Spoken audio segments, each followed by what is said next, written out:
Wrap your yarn, push through, pull some back with you, and then finish your double crochet. You can also do a front post single crochet.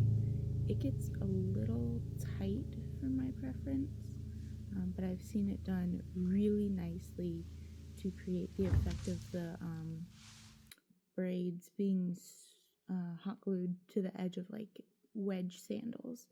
That look was done really, really well with front post single crochets. And so on my corner, I can't go back and back, but I can pretend to, right? And that'll create the same sort of front post look.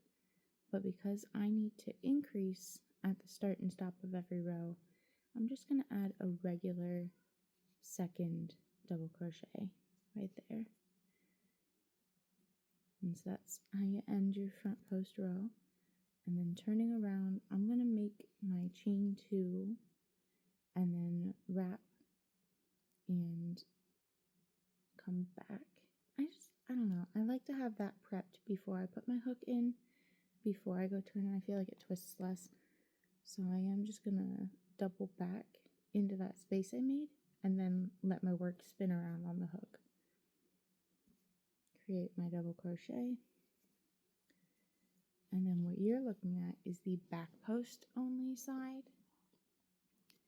So very similar, you're just going to go a wrap, and then on the back you're going to pull a post backwards from you so that your crochet hook is on the front of the work when you go to pull your fabric. So wrap, you find your next post, so you can see your last post, you find your next post. You can push it back with your finger if it helps, and you're going to go right behind and then finish up. But that's front post and back post. When you alternate them, you get this really cool, hi Gerald, you get this really cool, Gerald,